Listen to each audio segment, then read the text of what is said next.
Yeah, okay. I won't do that then. Oh, I can unmute myself. Yeah, I just literally turned it off. That's fine. I'll just be on it.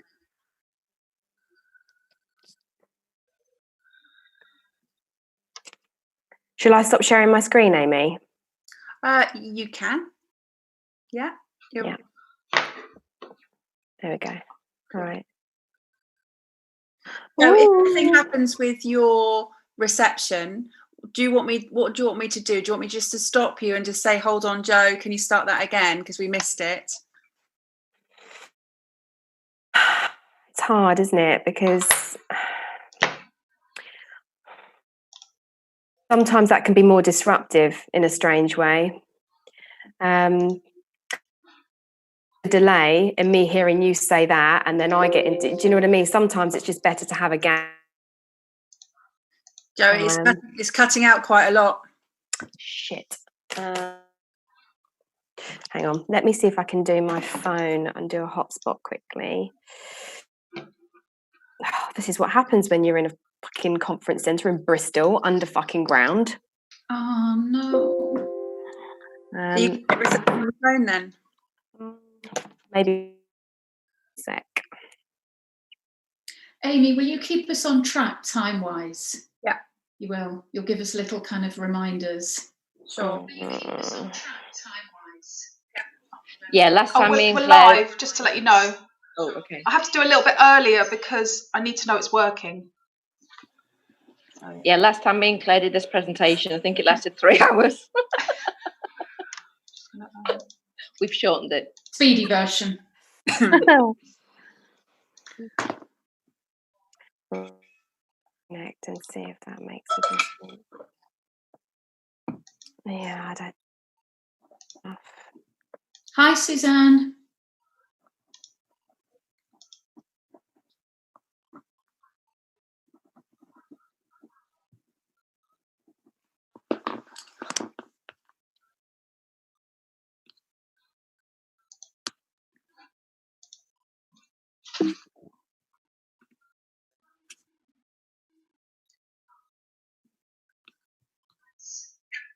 Yeah, last time we're live, just to let you know. I have to do a little bit earlier because I need to know it's working. Yeah, last time me and Claire did this presentation, I think it lasted 3 hours. How you doing, Joe? We've shortened it. Speedy version. Have you all clicked on? Onto YouTube.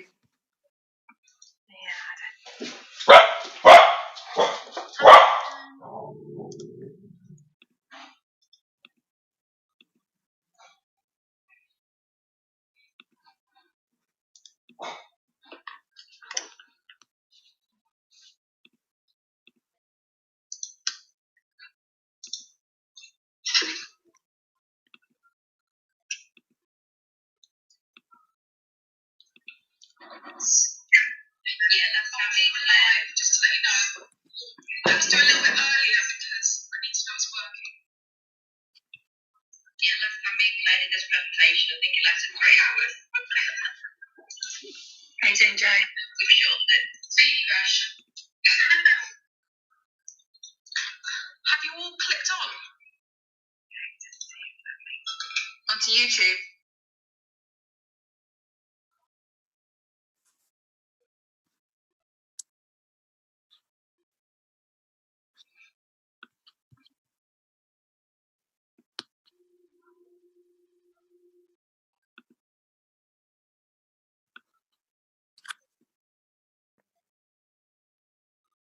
How you doing, Joe?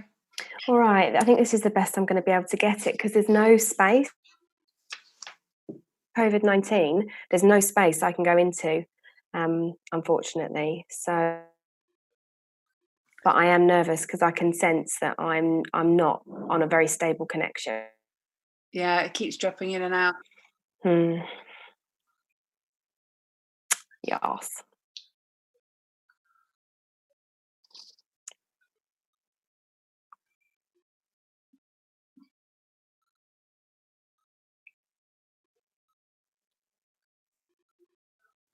I don't know what to do.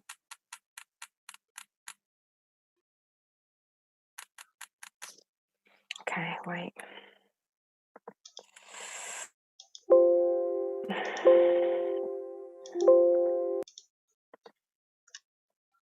Have you closed everything else down? Make sure nothing else is running on the computer.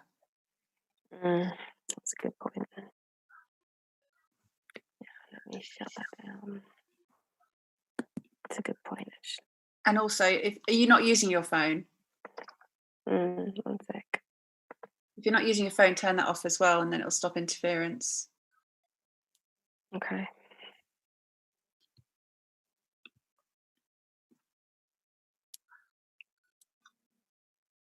Okay. We're just going to wait a couple of minutes and let everybody join. And 1 sec. Okay. Get rid of that.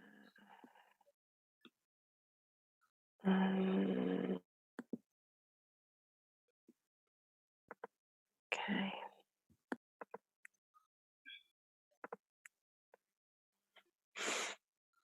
Okay.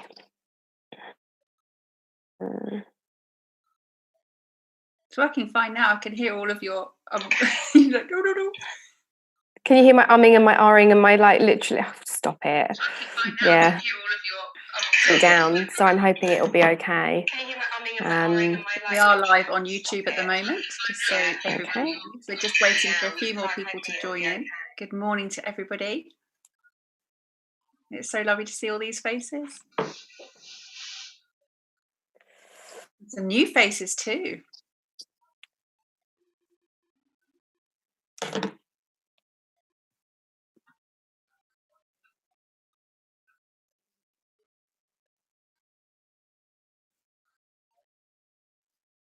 I think we'll aim to start, Joe, at 11:05, so just give a couple more minutes for people to join in. No probs.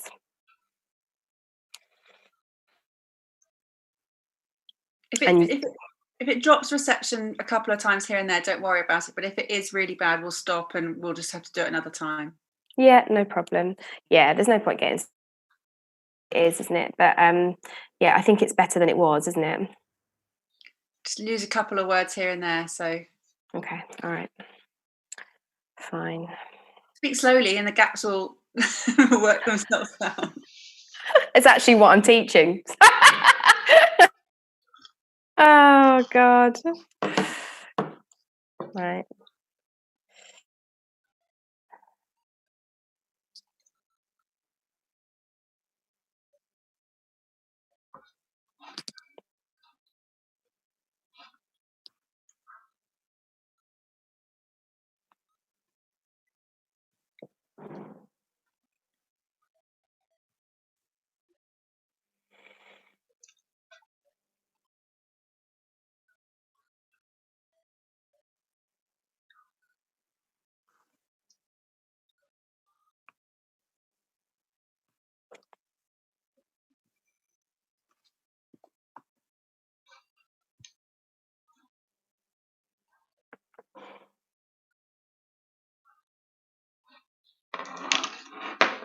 All these lovely good mornings from everybody in the chat box. Good morning, everybody. It's great to be back, isn't it? Yay!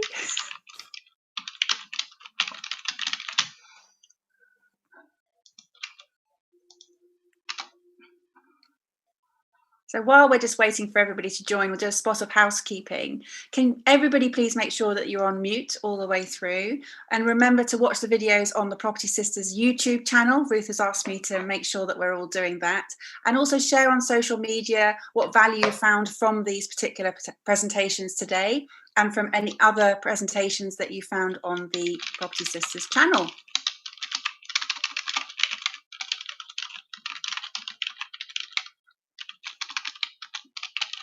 So we've got 2 fabulous presentations today, and then there'll be time at the end of each presentation to share the question, well, to ask some questions. So if you could put those into the chat box as we're going along, we'll make sure we've got 10 minutes after each presentation to get all of your answers for those questions. And also at the end of the 2 sessions, we're going to have our fabulous wins of the month. So make sure you have got that ready to share with everyone, and I'll unmute you for that. Welcome to any new little sisters and any new property sisters. It's great to have you on board. and to all those who are watching on YouTube as well. So we're going to get going. Good morning and welcome to the Property Sisters UK. We are a group of experienced female property developers and investors, and we take action and we seek to learn from one another, leveraging from all of our skills within this wonderful, supportive community. We hold these brunch sessions once a month on the first Saturday of the month. Today, you're going to hear all about how to perform all you are in property from professional, I'll start that again. Today, you're going to hear all about how to perform all you are in property from professional property investor, educator, and expert in performance, sharing her tips on public speaking, whether that's in person or on video. Jo Atgar will walk you through the steps of how to make and edit clips that people will want to engage with. After Jo's presentation, there will be an opportunity to ask questions. So to ensure we get through as many of these questions, please pop them in the chat box and Jo will answer them at the end. Over to Jo. Well, good morning, everybody. First things first, I should caveat this with the fact I'm in Bristol at the moment, and I've jumped out of the classroom to come onto the brunch. But I'm also at the mercy of a conference centre Wi-Fi connection. That even though it might be a bit patchy, that we're going to get through this, okay? Amy, if my connection wavers and it gets just a little bit too clunky, but I'm going to caveat and say is that I have to dash off immediately after my presentation back in the classroom and teach some good property stuff. So, but I will be looking at the recording at Claire and Helen's presentation as well, because it's going to be fabulous. So good morning and welcome to everybody. Have you all here. I'm going to share my screen with you all so we can get into my presentation. And my presentation is entitled Perform All You Are. And there's a very specific reason for that, because everything that you are not in property is a performance, and it took me a while to actually come to terms with something that occurred to me over the lockdown period. Everybody see my screen? Can I just get some thumbs up so I can? Yeah, brilliant. Well, let's get started then. So listen, one of the key things to get across is that people, when you are being a property and when you're speaking to other people, it's you that they buy into. Not necessarily what you're doing, it's you. It's the like and trust factor. So just to introduce myself to you properly, because some of you will know me. You'll know me from property, but you probably don't know a lot about me and my background. So who is this Jo Bird? I'm actually a professional speaker, and I'm attached to an organisation called Fielding Financial. I'm now a senior faculty member of that organisation, and I help make decisions about the education across that organisation. I do loads of teaching in many basic level and an advanced level. I've run networks with my business. I've won awards in property and property education. Most of you guys know me because podcast, and many of you lovely property sisters have been on the podcast as well, which is expect to get more of you on it as well.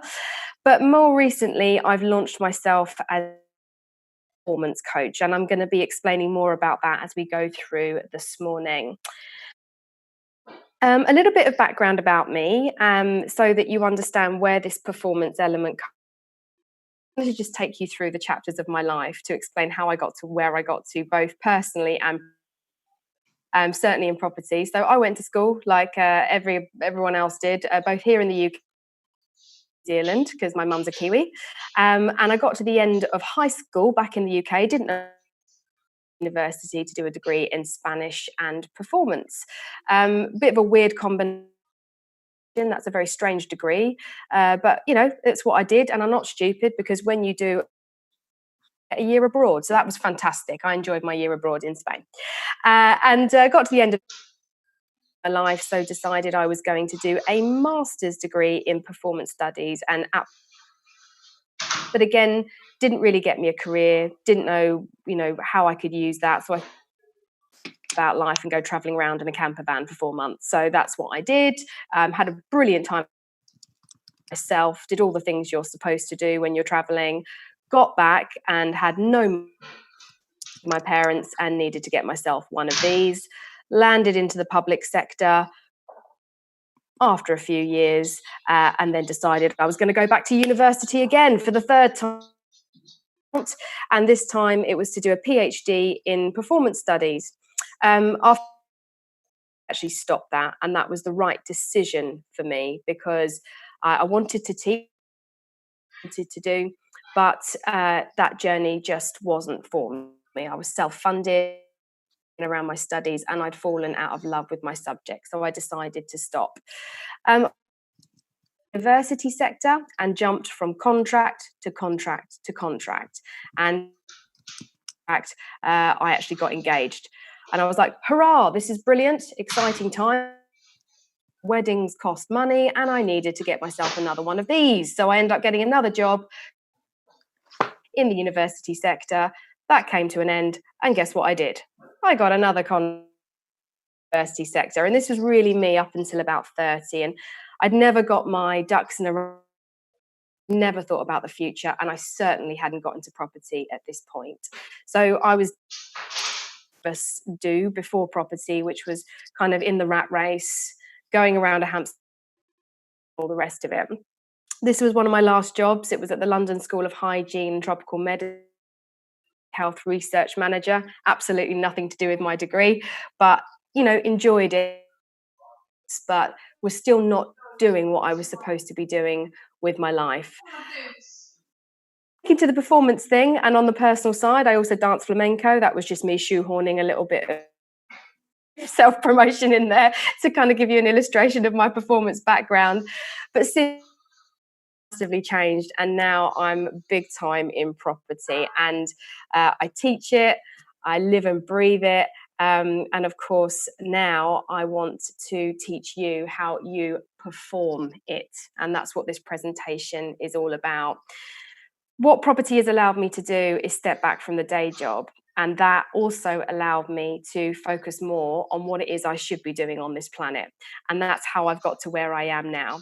So that's a little bit of background around me. But I think what I wanted to tell you was the performance element of my background has been suppressed for many years because I completely disassociated it from my property journey. And I never should have done that, because what I've realized is that performance element, that performance background has been integral to everything that I do in property and have done in property. And this is what I want to share with you this morning. Performance is in everything I do as a property investor.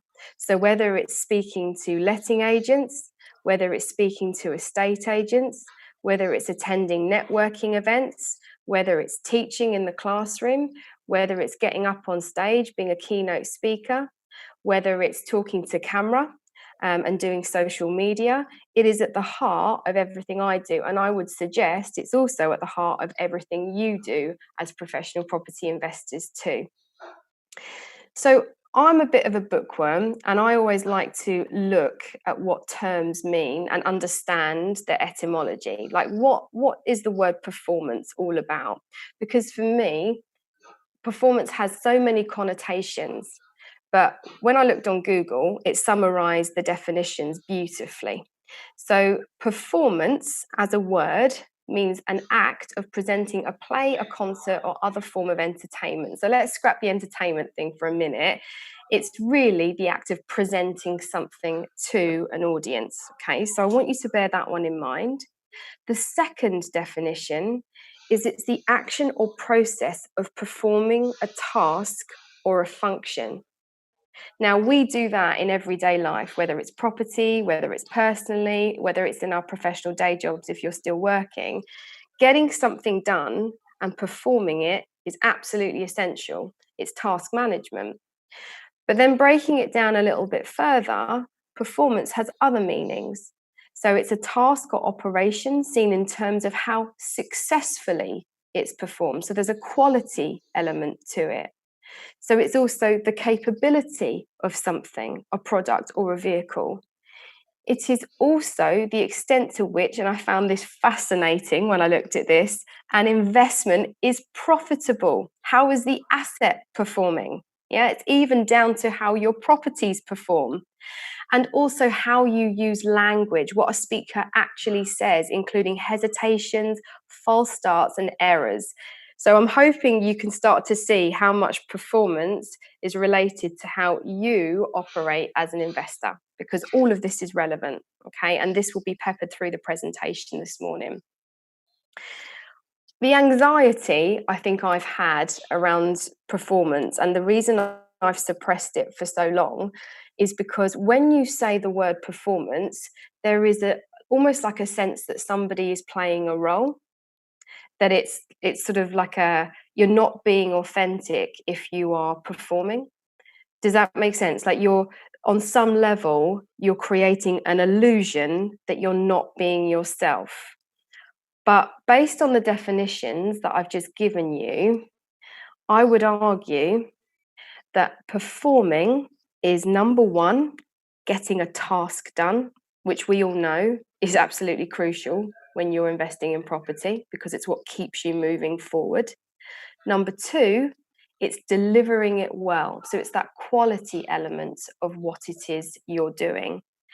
And as a result of getting both of those in check, you are achieving results. And for me, those three elements are integral to being a successful property investor and how we come across to whoever it is we're dealing with, whether it is a private investor or whether it is speaking at a networking event or talking to a letting agent, estate agent, or even a vendor in a property. So what I wanted to do was borrow a model to explain how important how you perform is when it comes to representing yourself, representing your property business, and just representing your brand to other people as you go forward, whether that's on screen and you're doing social media stuff, or whether that's in person and you're dealing with whatever stakeholder is involved in your business. And I've borrowed this beautiful model from a guy called Brian Main. Now, some of you may have heard of Brian Main, some of you may never have heard of Brian Main. Brian Main is the practitioner in a system called goal mapping. And I am a qualified practitioner of his work. He's an incredible gentleman. He's super zen. If you ever meet him, he's wonderful. And he's designed a system that is all around setting goals, that stimulates the brain, both the left side and the right side of the brain, the left side through words and the right side through pictures. So feel free to look him up if you wish. But what I love is he created this model, and it's called the bicycle of ability. And he says, in order to be successful at anything, you need knowledge and skills. So you need to know how to do something. That's the back wheel of the bicycle. Number two, you need to get along with people. So you need to put yourself out there, and you need to be able to network and leverage skills of others. You need to get on the bicycle and take action in order for anything to progress. You need to know where you're cycling to. So you have to have a very clear goal in mind. But the thing that struck me most about this particular model, and this is what we're going to be focusing on this morning for this presentation, is who we are being when we are cycling. So this is your drive, your attitude, and your confidence. It's what we call the DAC factor. And this has to come across in everything that you do as a property investor, because it's what's going to set you apart from the others out there. So over lockdown, what happened was I had time to reflect on me. And in fact, it was going on Amy's podcast, the Focus on Why podcast, that really caused me to take stock of my background, how much I'd suppressed my performance background, and how I could actually integrate that into my property investing career, but also use that experience to help others perform at their best. So what I do now is I help property investors, regardless of what stage of their journey they are at, perform at their best, to gain confidence, showcase their talents, and grow their business. Okay, so it took me a long time to realize that that was what I was supposed to be doing. But now that I understand how much performance is at the heart of what I do, I can now help others integrate that into their investments and their investing journey too. Because what I ultimately want is people to be able to perform all that they are in property. Because let's face it, and this is a conversation that keeps coming up on Property Jam, the podcast that I co-host with Matt and Niall. This is a thing. We are not one thing.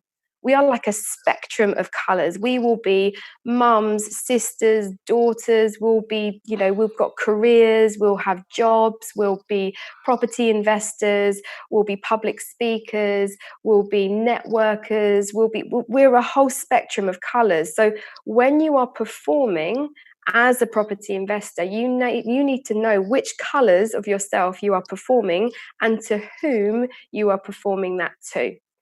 So this presentation this morning has been really, really challenging to put together because honestly, I could chat for years on this topic, like years and years and years and years and years. So I've had to kind of scale it back, and it will be less about how you do it.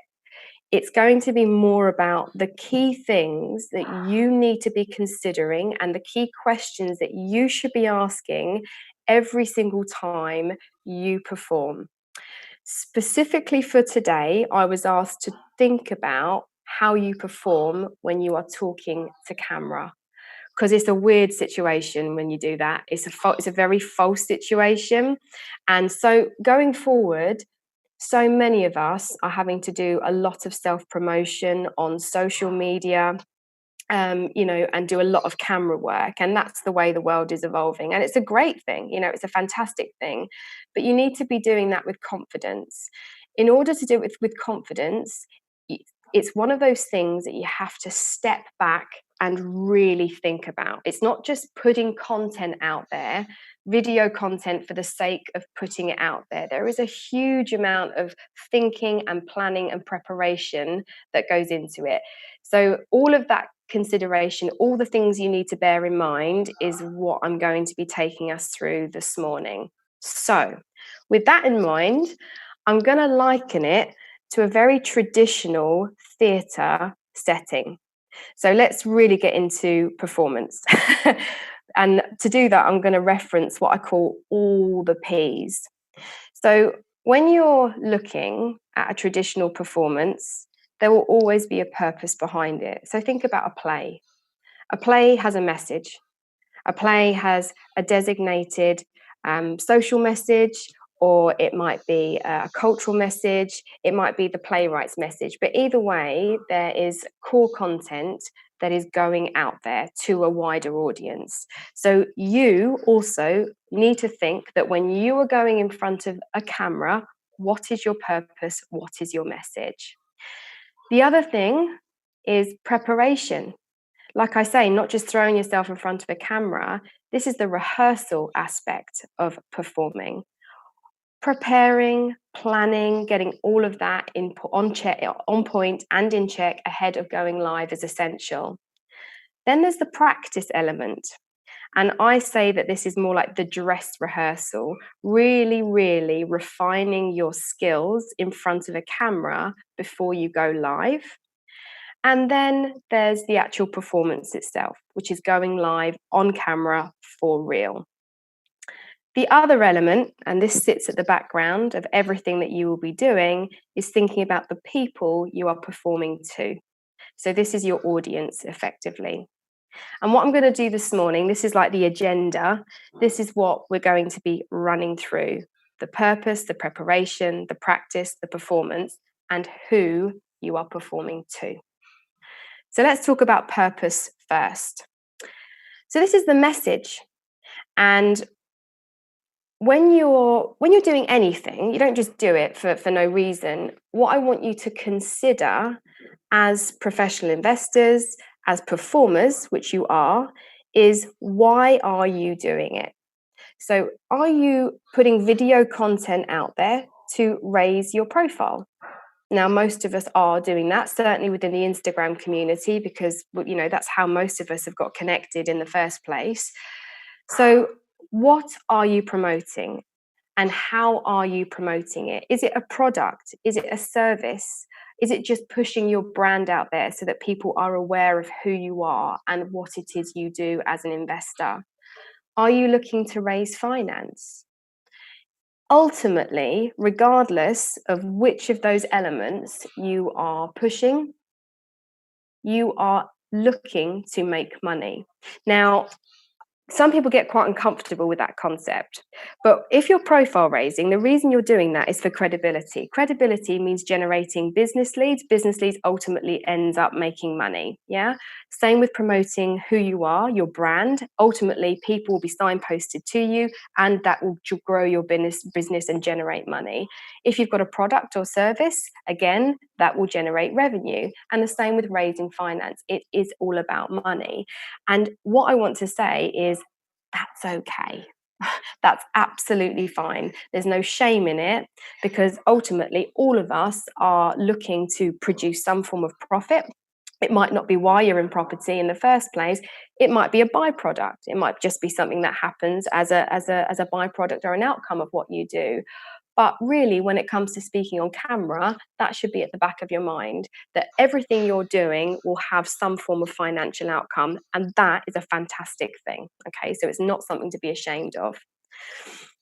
Once you've considered what it is you're doing and why it is you're doing it, why are you speaking to camera, why are you putting video content out there, you then have to think about who it is you are speaking to. So this is considering the audience, yeah? Who is this video content for? One of my biggest bugbears is just seeing constant Instagram or, Facebook lives of people who are just sharing content for what feels like the sake of it. It doesn't speak to me. And if I'm looking at video content and I don't connect to it, or it doesn't speak to me personally, I'm not going to see that video all the way through. If you know who your audience is and you know what it is they are looking to hear, then you can pitch it so that it speaks to those people directly, which means they will see your video content through from inception right through to the end. And that's essential. Who cares about your message? Who is your avatar? Who is the ideal person that you are trying to reach with your message? Is it fellow property investors because you're trying to create credibility and respectability with your peers? Is it somebody that you're trying to reach because you can help them in some way? Are you looking to attract private investments? Okay, fine. But what does that individual look like? What is it that they need to hear from you? And how are you going to message that correctly? And how do they benefit from your message?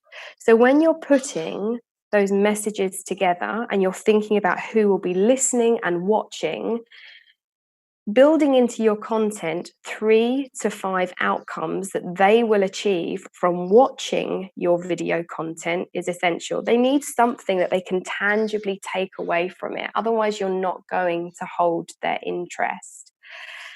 And when you're doing that, because any old fool, I guess, could say that you will achieve X, Y, and Z from this video that I'm presenting to you, what evidence can you provide that supports that? So if maybe you want to reference testimonials, maybe you want to showcase, references that people have given you, or you just want to hop onto Instagram quickly and say, someone's just left me an amazing review. Always give social proof and build that into any video content that you put out there, because people will take notice of that. Even if it's not initially, over time, they will build a credible picture of you. So it's all about giving your audience what it is they want to see and what it is that they want to hear from you, all the whilst building your own personal credibility. The next thing you need to think about is, where do they live? Which platform does your ideal target audience member live on? Is it LinkedIn? Is it Facebook? Is it Instagram? Is it YouTube? And then once you've done that due diligence and once you've done that research, you can then plan how you are going to deliver that video content and on which platform and at what time, which we're going to go into more detail in a moment. Yeah. So again, it's very easy to just think, well, because I'm already on LinkedIn or I'm already on Instagram, I'm just going to start sharing content there. But if the people that you're trying to reach don't live there, what's the point? Yeah, there's no point doing that. So often for me, the way I tend to think about the different social media platforms, YouTube is great for just broadcasting and self-promotion. LinkedIn is great for generating business leads. Instagram is absolutely fantastic for showcasing what you do because it's so visual. And Facebook is great for creating a community and communicating with groups and sort of really creating what I'd call a hub of interactivity. But again, you need to decide which is appropriate for your particular avatar and then start to broadcast there. And if you want to then expand that, by all means do so, but you have to start somewhere. Okay, let's move on to preparation. So this is the rehearsal side of things, and this is probably the meatier chunk of the presentation this morning, because how you prepare for any form of video content that you put out there is essential. It's not just jumping on, it's not just talking, it's really, really planning and thinking it through.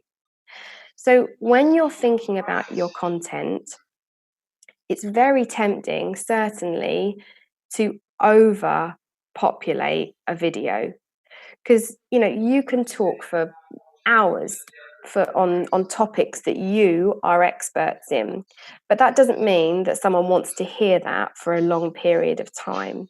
So you are better to pepper and not cram too much information into your videos. Often what happens is people put videos together and they'll be wanging on for minutes and minutes and minutes. In reality, what you could have done is taken that content and broken it down over multiple videos, meaning it would be a series of videos and not just one.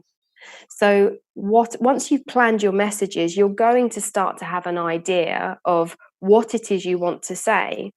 So think about how you could break that down, and you could break that down into multiple videos. And then once you've done that, schedule it. How often are you going to be sharing those videos? Is it going to be, say, 3 times a week? And is it going to be a series? And is it going to have a theme that you are speaking to? All of this requires planning and thinking through. Are you launching something? And if you are launching something, maybe you're launching a deal and you're looking to raise private finance, or maybe you're in deal sourcing and you're looking to kind of launch that as a business, when is that launch happening? And you need to set that date, and you need to work backwards from that date, maybe say 6 weeks, and you need to give yourself time to prepare video content that speaks to that launch. Okay, so again, I could speak for days on each one of these elements, but what I want to do this morning is just get you in the headspace of all the things you should be considering, all the questions you should be asking yourself when it comes to preparing your content. Linked to that is when. So you've formulated your content, you've planned your content, and you've scheduled your content, but when is it relevant to the target audience that you are trying to reach? So again, just because it's convenient to you on a Wednesday at, say, 2 p.m. to put content out there, that might not be when your ideal avatar is active. So you need to do some due diligence. So looking at the analytics and the intelligence that's readily available on all the different social media platforms as to when the people that you're trying to communicate with are active and are most likely to see your videos. With that in mind, and once you have that intelligence, how often will you be posting video content? And one thing I would say is don't overpost.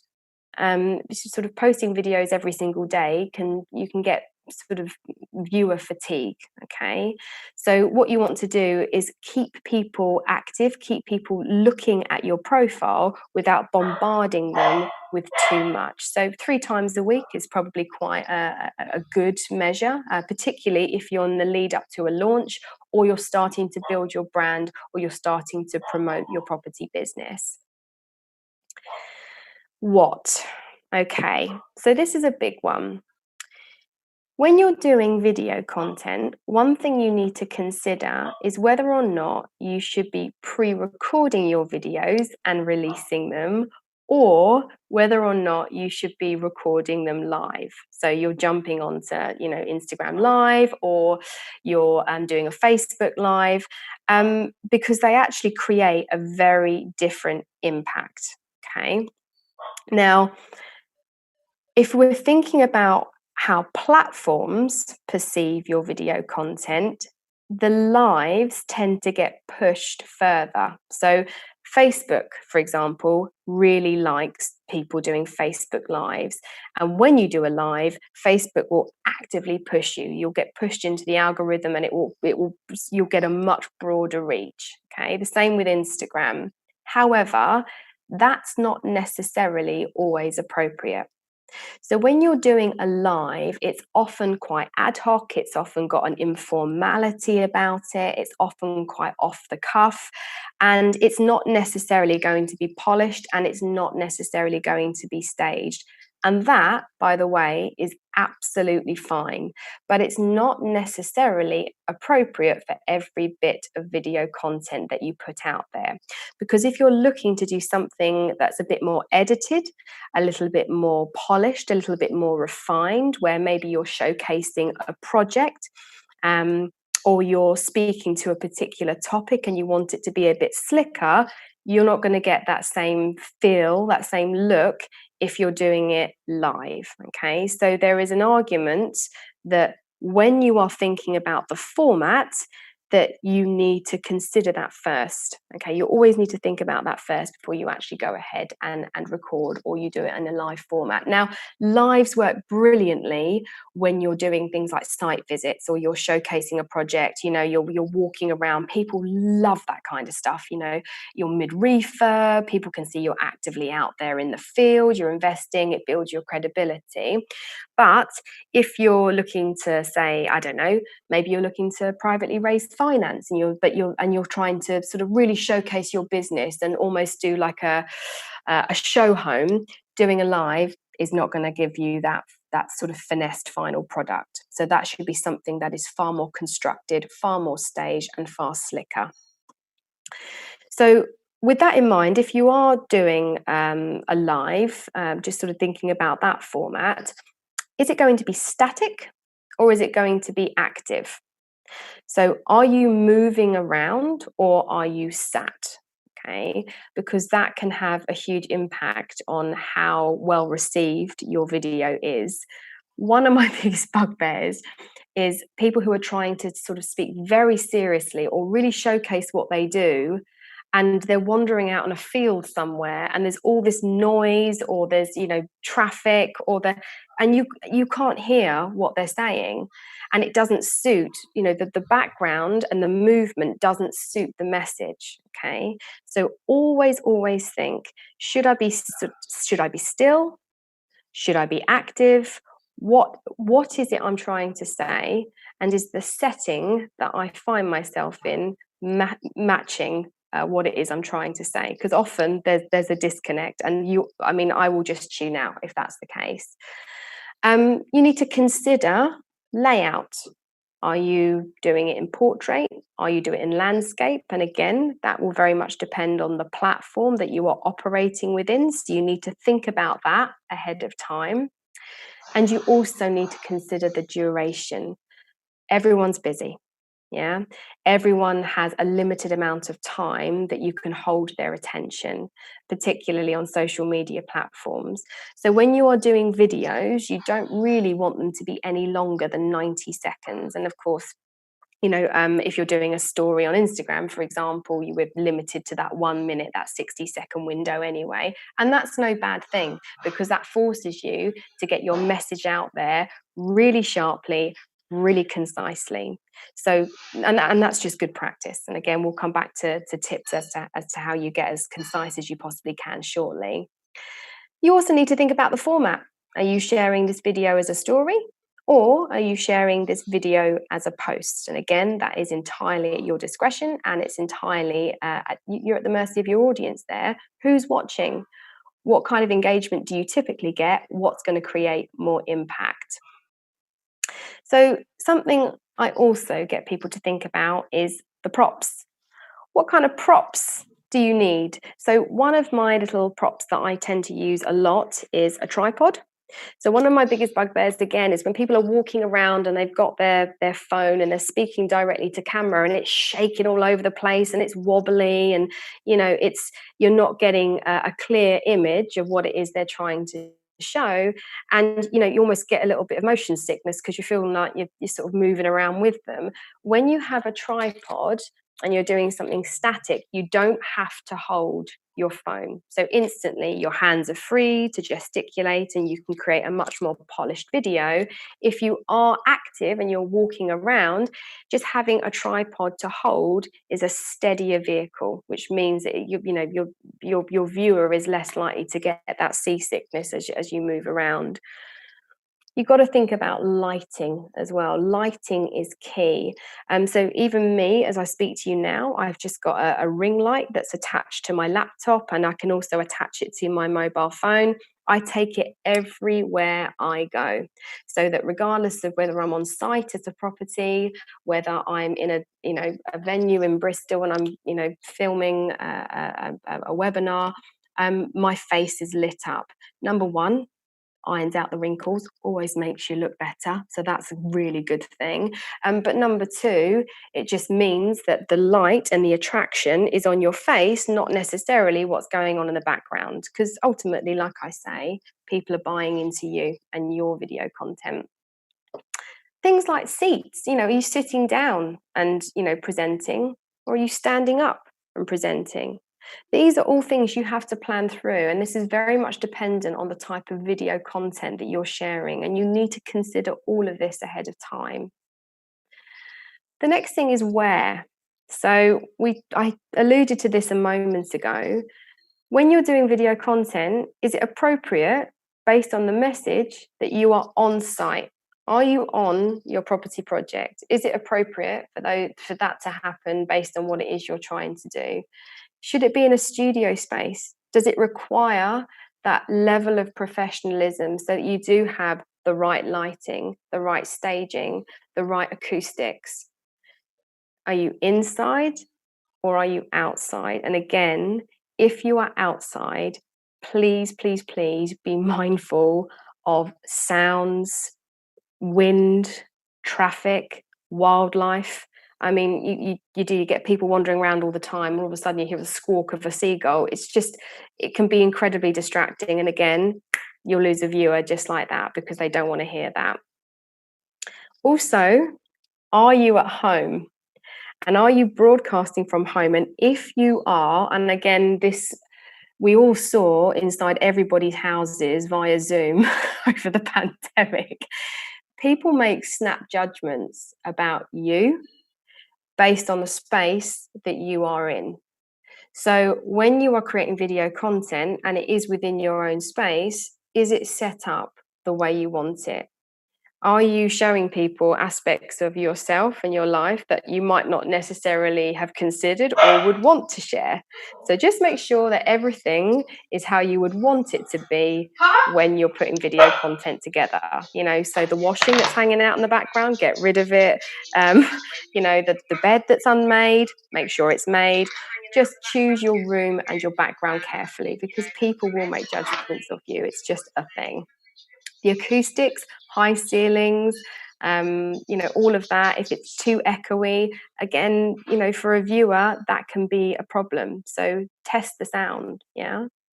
Lighting is absolutely key, and I can't emphasize enough that having the right props when you're doing video content, like a little ring light like the one I've got on now, or a full blown ring light with a tripod, again, all of that is just going to add to the quality of the video content that you're putting out there. let's move on to practice. So this is the dress rehearsal. This is like the night before you go live, okay? So this really is me sharing my hot tips with you, because I think there's a lot of anxiety around putting video content out there. And before you go live, if you are anxious about it, just practice. It's as simple as that. You're never going to go live with a play unless you've done your dress rehearsal. And when I say dress rehearsal, I mean literally dress rehearsal. Get yourself in the zone as if you are doing that video content live, like it's going to be the actual performance. And one tip I can give you is to do your initial practices in front of a mirror. So when you're looking directly at a camera, it is incredibly bizarre, particularly if it is on your phone, because you can see yourself. So you need to get comfortable with seeing yourself. And to do so, look in the mirror first. You'll start to notice strange things that you do. And it might be strange things with your hands, strange things with your face. It might be you'll start to pick up how you behave in front of a camera, any awkwardness, and you can start to correct that behavior. But you also get used to seeing your face, which initially is incredibly uncomfortable. It's like when you hear a voice recording back for the first time. Start to record, do some test runs and watch them back. And when you watch them back, I want you to analyze your pitch, how you're coming across with your pace. Take it slower than you think you should, how you're positioning yourself, where your point of focus is. Are you staring at the actual lens? Are your eyes all over the place? And by the way, there is nothing wrong with that, because it has to be an accurate reflection of you. You also need to take note of your and touch rate. So all of us it's a natural part of speaking, but if you're over you'll catch it when you're doing your test recordings, okay? So you just need to practice not And also people do this a lot. It's a nervous thing. So if you're tutting a lot, you'll clock it on your test runs, and you can start to eradicate it and practice getting rid of out of your dialogue. Remember, there's something about being polished. You never want your content to be too polished, particularly if you're doing lives. But sometimes it can be too polished. And if it's too polished, people don't like it because it doesn't feel like it's being authentic to you. And again, you will pick that up when you are doing your test recordings. And also check to see if your personality is coming through. Do you seize up in front of the camera and all of a sudden the essence of you disappears because you've suddenly got really awkward and you're not conveying your true personality? If you pick that up in your test recording, think, right, I need to go back and I need to improve that and I need to inject a bit more of me. If you're nervous about presenting to camera, have some prompts. These can be flashcards that you have behind the camera. So just bullet points of key things that you want to remember, or you can just, literally write on your hand. You can have something that's just in front of you. It's a bit like a crutch, just takes the pressure away. You don't have to have the pressure of remembering everything as you're delivering it live. And as I said, when you're doing your dress rehearsal and your practices, I want you to stage it as if it's the real deal so that you feel ready and prepared. Now let's move on to performance. And this is where you are going to go live. Listen, you're going to have the anxiety, okay? Particularly if you're not used to doing this. It's okay. Let the anxiety happen. It's absolutely fine. Because remember, in reality, only 15% of your audience, so your following or your network on that particular social media platform, on average, will see what you're doing. So you can instantly just take a breath and realize that most people aren't going to see it anyway. But you've got to start somewhere. So put your content out there and go for it. And this is the element of Brian Main's bicycle of ability and who we are being, our drive, our attitude, and our confidence that I want to really focus on now. Because when you go live, you want to make sure on the practical side that everything is set, that it's staged, that you've got your lighting in place, your background in place, or the surround in place if you're doing a live, that everything that you planned has come together. But the who we are being, the real drive, attitude, and confidence stuff comes down to how you are feeling as an individual, okay? Is your outfit on point? Does it represent you? Yeah? Don't be wandering around in a corporate suit on a building site if that's not how you would typically dress. Yeah, if you're not corporate, don't go corporate. Your outfit, number one, has to make you feel appropriate and has to make you feel good, but it also has to represent you and possibly your brand as well. So really think about what you're wearing before you do any video content. It's a thing that people forget all the time. Yeah, girls, I mean guys as well, if you're into makeup, make sure you make up some point, you know, or if you don't wear makeup, don't wear it, but actually makeup with any form of camera work stands you in good stead. And one tip that I learned was always go a little bit heavier when you're doing camera work, because it just, you know, like anything, it's like when you go for a photo shoot, you go for a heavier makeup. The same is true as when you're doing video content as well. It's a thing. Perfume, for me, this is a big one. I like to smell good.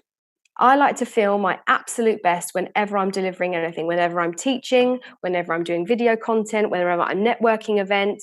Whatever makes you feel the best version of yourself, do it. For me, fragrance is a big one. Same with my hair. I always like to make sure it's on point. You know, if your hair's going crazy and it's all over the place, unless that's your look and it suits your brand, fine. But for me, I like to make sure that it's on point and it's in check. And hygiene, stupid things. Your teeth, make sure your teeth are done. Make sure you're feeling clean and ready to go, because the point is this: when you feel your best, you perform at your best. And that is true of any form of performance that you do. And look, the first time you do this, whatever kind of content you're putting out there, it's not going to be perfect, but done is better than perfect, because all that will happen is it will get better from there the more you practice it. And perhaps you won't need to put in the same level of preparation every single time. It will start to become slick, okay? And all you need to do is refine, learn from the video content that you put out there, listen and look at the feedback that you're getting from your target audience, refine it, build in the feedback, and then go again. Because remember, people buy into you, not your deals. So what you have to do is to learn to perform at your best. That's everything from me. Oh, look at me. I'm 3 minutes over. That's not too bad, Amy. I kept it fairly in check. If you want to get hold of me, if you want to know more, the best way to get hold of me is on Instagram. And my handle is Jo Akgar. So yeah, any questions, anything at all, feel free to get in touch. I'd love to help you. Thank you so much, Jo. That was an absolutely fantastic presentation. Really excellent tips on performance. I'm sure we'll all be able to take away today. I've got a couple of questions from Claire Norwood. She wants to know if you train people in these skills. I do. So basically over lockdown, I have been really thinking about packages that I can provide to people to support them with all of this stuff. Because really, this is what people come to me about all the time. I mean, I teach the bricks and mortar stuff, but really it's normally around confidence. And it's confidence putting presentations together, it's confidence speaking at networking events, and it's confidence often raising private finance with individuals. So beyond the investor pack, it's how you are presenting and performing that investor pack. So what I'm doing at the moment is I'm designing a masterclass. So this will be an online format, certainly at the moment because of all of the pandemic restrictions. I'm designing a masterclass, and I'm also writing content. I'm going to do online courses because, like I said, I could talk on this topic for years. So bear with me. All of that is in production at the moment, but in the interim, what I'm offering people is one-to-one coaching. So in whatever aspect they need support with, and feel free to get in contact with me via Insta, and we can chat that through and have a bit of a what do you need phone call. Perfect. And another question from Sam. She wants to know, what do you think of supporting images and captions, etc., for the static edit videos? Yeah, I think that's great, actually. I think it depends on what it is that you're trying to showcase. I think if it adds value to the video content, then by all means do it. I think it's a really good idea, and that works particularly well on Instagram because it's such a showcasing platform. One thing I didn't mention, and it's something that I think is really important, is subtitling. Obviously, this has to be for your static content and your pre-recorded content. it is a good idea to have subtitles, because your video content needs to be inclusive first and foremost. But also sometimes people don't actually listen, they read. So subtitling and having all those captions in place, if you have the time, is a hot tip. So I suggest you do it. There's loads of different platforms you can use for that.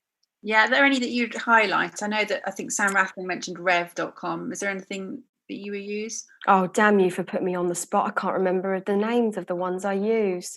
I'll get back to you on that. I'll come back to the group. There's 3 that I use, and I can't remember one of them.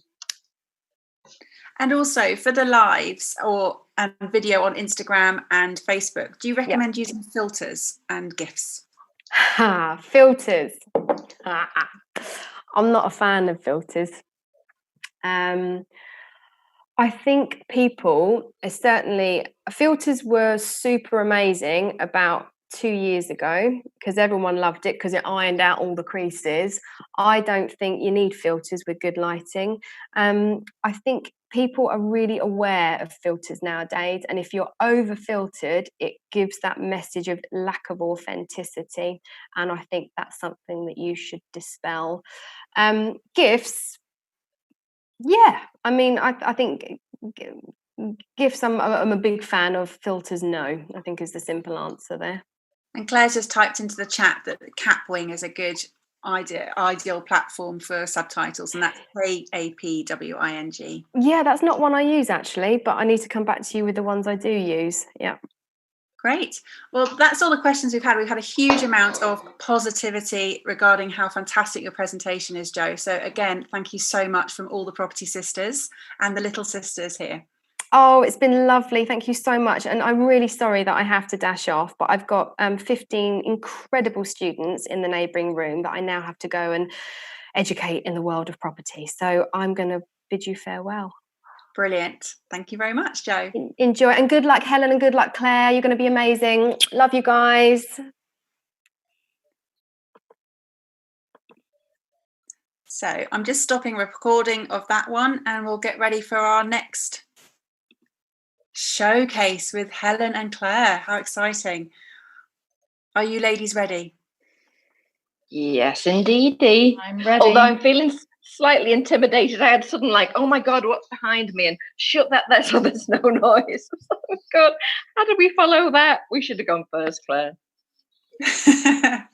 All right, so I'm just going to press record, and then I'm going to do another introduction for Ruth for this video separately so that we can put that on YouTube later this week.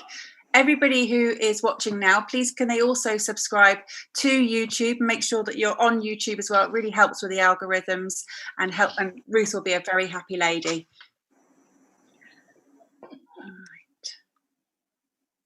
Hello and a warm welcome to the Property Sisters UK. We are a group of experienced female property developers and investors, and we take action. We seek to learn from one another, leveraging our skills within this wonderful, supportive community. In this session, we're going to be shown how to navigate what can feel like shark-infested waters of the property world. Talking about the unscrupables, founders of Property Sisters UK, professional investor and consultant Helen Chorley and developer Claire Norwood will share how you can protect yourself and your assets from their bite. After this presentation, there'll be an opportunity for you to ask questions. So to ensure we get through as many of these questions as possible, just pop them into the chat box and Helen and Claire will happily answer them at the end of their presentation. Over to you, ladies. Thank you so much, Amy. And yes, hello, everybody. This is Helen and my second time presenting this. We're going to make it a lot shorter. I think the first time it ran to almost 3 hours. So we've condensed it somewhat. But I think it's just a very, very topical subject. So different to what we've just heard, although I'm going to try and take on board Jo's wonderful speaking style. Wasn't it amazing? Just slow and considered, and you just listened, which was really interesting for me to try and regulate my voice now to be a little bit different. So we are going to talk to you about what we've both learned about the sharks, the unscrupable people in the property world, and we've realized that there are quite a lot of them out there, and they're not always easy to spot. And I've been bitten myself quite badly. I've come through it sort of bruised and battered, but, you know, completely, I don't know, it just makes you more resilient, I think. But what I've tried to do is work with Helen, who's, you know, she's probably never made any of these mistakes, but she comes from a very different background, investment banking. Maybe Helen will say she's made some mistakes, but, you know, I just think I came to it with not a great financial education. And so I've learned the hard way. So anyway, let's go into the presentation. I'm just going to share my screen. That's the beauty of it, though. And that's why we're doing this, is we're turning something that, you know, was a negative into something positive, and, you know, other people can learn from Claire's mistakes. I have made mistakes. I've not lost any money yet, but I have made mistakes. So yeah, that's the point. Yeah. So we thought it was a good kind of combination of Helen, who is, you know, the pro investor, and then I'm a developer who has made some mistakes. So between us, I think we've got quite a lot of information to share with you about, you know, hopefully protect you guys from doing the same kind of thing. So I've done this on Canva, which makes it slightly tricky because it's in a video form. But anyway, Helen has come up with this wonderful term, the unscrupables, which I think is brilliant because they don't have any scruples. And we're going to talk to you about, you know, how that shows up. So, yes, so we are going to talk to you about the sharks in property, what their favourite food is, how they can wreak such havoc, but then how to spot them, how to protect yourself. I think it's so important to know how to spot them, and it is not easy. But I think once you know, there's certain things that just are a bit of a giveaway, and Helen's going to talk to you about that. So moving on. So just a very quick introduction to us both, because I think most of you on the call know who we are already. Helen, do you want to tell us a little bit about you first? Sure. So most of you know I'm one of the co-founders of Property Sisters, and as Claire's mentioned, my background is investment banking. I am now an investor, but I'm not a buy it, do, you know, portfolio landlord, do the properties up myself type. I'm more kind of an angel investor. I invest with the developers who are building out projects. We've got about 50 million of GDV under development at the moment. I'm just doing my first land deal, and yeah, that's me. That was very short. Come on, Helen. It was. My little friend here kept distracting me. He keeps trying to bite me. But you talk to lots of investors who are maybe considering deals that they shouldn't be, or that they've had a bad experience. You also advise and consult. I do. So I'll speak with developers and consult with developers and with fellow investors as well. You know, due diligence is certainly one of my favorite topics. Risk is one of my favorite words. And I bring that financial kind of background and that way of looking and analysing deals. That's what I bring to the table. But as we're going to talk about in this today, the finance, the numbers and all that side of stuff is just one part of it. And actually, to be really aware and to really protect yourself, you know, you have to kind of open that vision. And I now believe in kind of holistic due diligence. So I look at the person and their behaviour and their language, as well as the numbers and whether the deal itself stacks up. Yes, I think, and that's almost one of the biggest things I've learned. You know, I thought a good deal was all about a deal that stacks, numbers that, you know, all make sense, and but never really about the people who are going to deliver that deal. Can they be trusted? You know, are they going to show up to work each day? There's just so many factors. And of course, now my doorbell has rung, and I'm just going to leave Helen while I let the builders in. I knew this was going to happen. Are you okay, Helen? Just to speak for a little bit longer. Sorry, Absolutely. guys. Absolutely. Gosh, on the spot. Hey, this is like a Facebook Live, isn't it? So yeah, we're going to be going through red flags. If anybody's seen the video, which now after Joe's comments, I just think, oh gosh, there's so much wrong with that video. But it was for the PIP 10 in 10 challenge. So we're going to be going through the red flags that I look for. We'll go through that today. Claire's going to talk to you about kind of some of the mistakes that she's made and what she's learned from them. We want you to be able to go away from this with practical steps. Where do you look? What type of questions do you ask? You know, what are the things that set alarm bells ringing? What she wouldn't do again? You know, there's a lot of that kind of stuff. So that's some of the stuff we'll be touching on today.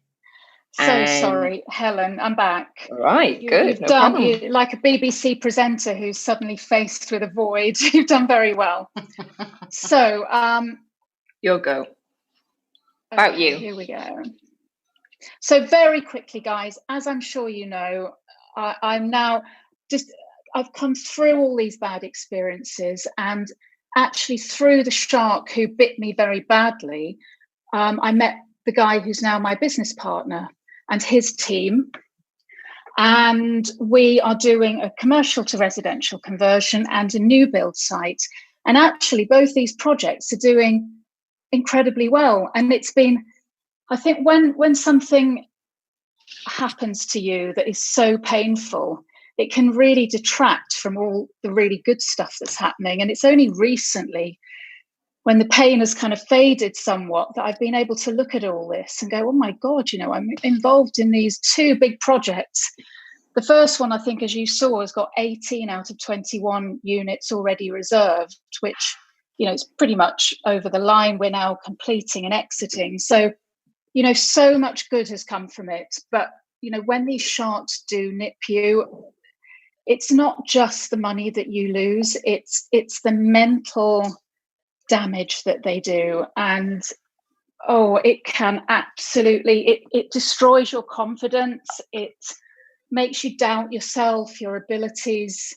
And of course you have made some bad decisions and bad judgments, but I think a lot of it comes from, you know, maybe being a bit naive and thinking that everyone can be trusted. And it's almost like a bit of a wake-up call to discover that you can't trust everyone. And that was really hard for me, I have to be honest. But Helen's put me right on that. I suppose coming from investment banking, she's experienced it. Exactly. I'm used to swimming with sharks. But it's testament to you and kind of your resilience, you know, that where you are now. And I'm really hoping when we get to our wins of the week this month, which is my favourite part, that you'll talk about kind of how well you're doing at the moment, so people can see that these things are recoverable from. They are. And, you know, at the end of the day, it's only money and, you know, some painful, you know, bit of loss of face, you know, your dignity definitely takes a hit. But I think that's why it's so important to have a community around you. And, you know, that's why I love Property Sisters, the support I've had from sort of my inner circle within it. I just almost don't sometimes think I'd be here if it wasn't for them.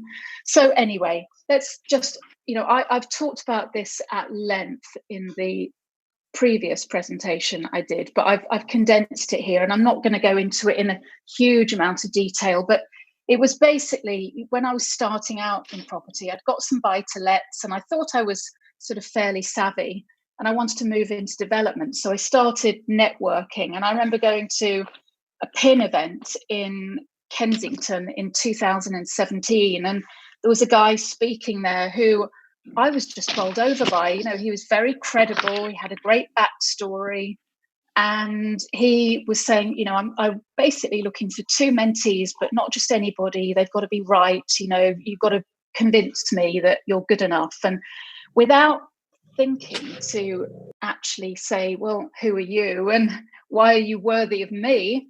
You know, I just completely fell for that and started jumping through the hoops that he required. And I bloody well made sure I was one of those mentees. But I have to be honest now, I look back and think maybe one of the reasons was he could tell I had a bit of money in my pocket.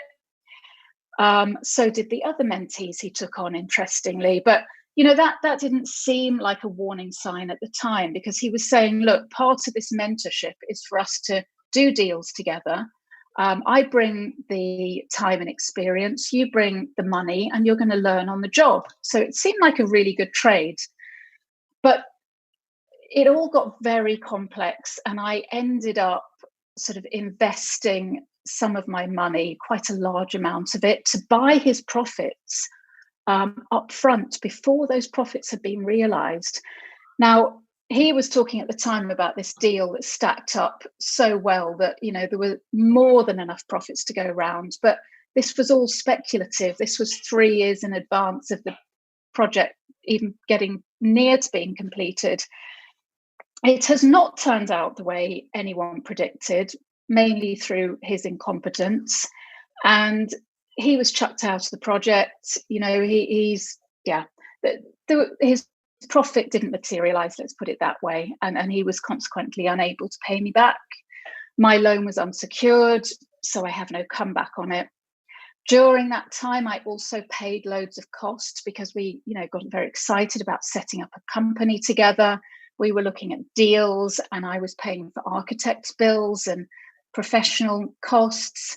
And all the time he was saying, oh, yeah, I'll pay you back. I'll pay you half. Of course I will. I just don't have any money at the time. And I just believed him, but I was wrong. We also did a deal using my SAS funds, which I bought the whole thing, paid for the refurb. He did a really shoddy job of project managing it. And it was very painful. It was like over 2 years. And I finally exited, got it all out of the way last year. And the whole project made a £23,000 loss. He walked away with a £25,000 project management fee. So not a great deal for me, I would say. Naivety, lack of due diligence is all I can say. And so, that it was a hard lesson to learn, but boy, did I learn it. So let's just move this on a bit. So yes, what we discovered is that the guy I'm talking about has a particular kind of set of personality traits.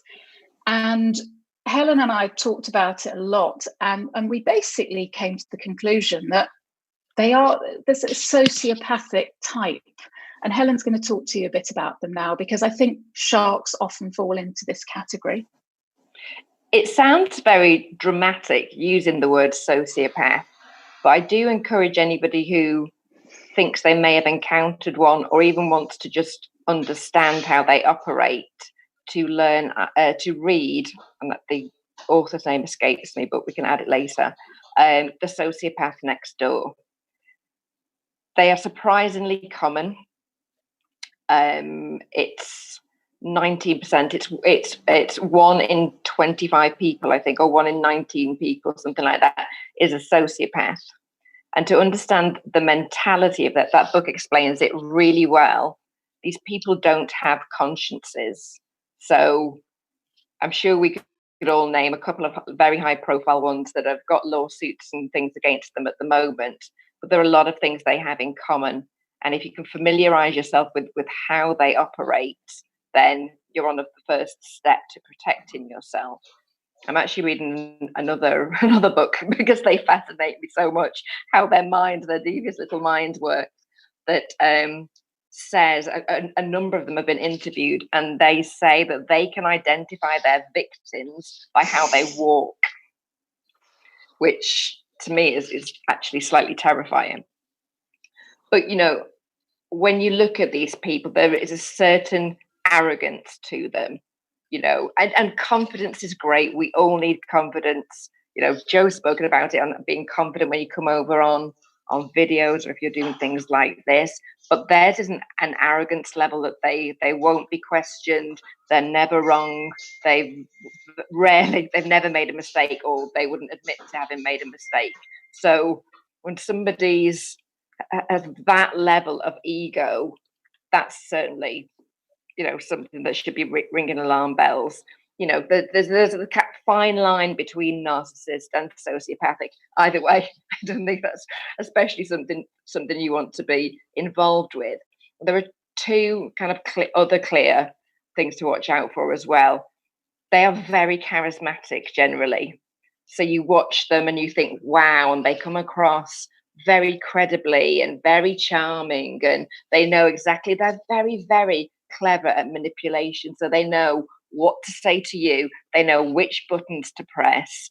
It's almost like they can read your values, and they'll say the right thing to enable that rapport. And I'm kind of qualified in NLP myself, but when it's misused, you know, watch out for that. And actually, I'm kind of mid-article about NLP tricks that are used to manipulate people. So watch out for that. The other point I've forgotten about because I can't see the bottom of the screen.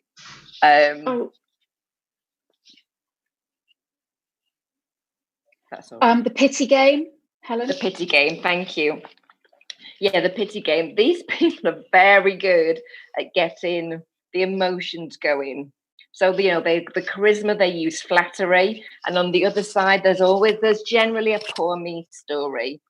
Well, I'm just getting divorced. Well, somebody's done this to me. Well, you know, this happened. And there's just this series of pitiful dramas that go on. And there's generally something else, which always happen to be very good excuses for not returning your money as well, once you get involved with them further down the line. But the pity game is a really, really good one to watch out for. That's, you know, yes, we all have things that happen to us. But when somebody milks this consistently and uses it to manipulate your emotions, then watch out for that.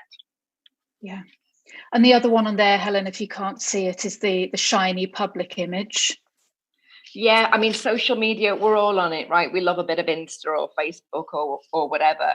But again, one sister, I can't remember who it is off the top of my head, posted this week about the challenges she'd been having. And I loved that, because nobody has a one-sided life. You know, yeah. And social media tends to portray how beautiful this is. So some people, and particularly, so I got some sharks in mind at the moment, some unscrupables in mind, who, you know, everything is shiny, everything is rosy. Look at their life. They do this and they travel and they go around the world, and how wonderful. But ask some serious questions about that. And that's what we'll get onto. Take everything. I don't know if anybody saw my presentation back at the London Real Estate Meet last year, but there's a normal size pinch of salt, and I take a mountain of salt with everything I'm told. You know, I call it hyper-realist rather than skeptical. I've reframed that to a more positive tone, but that's basically my starting point. And in property, I just think it's a wise one. I think what I've learned from Helen as well is that just the slow and steady, you know, she talks about be a tortoise and not a hare. And when you're starting out and you're so desperate to get stuck in, it can be really hard not to just go all in with something that seems like the one. But Helen is so right, you know, to dip your toe in the water with a small amount of money or a small project. Yeah, I think that's just such good advice. And so, yes, like new people particularly have a lot of enthusiasm, but also Claire touched on it. You know, she had money in her pocket, burning a hole in her pocket.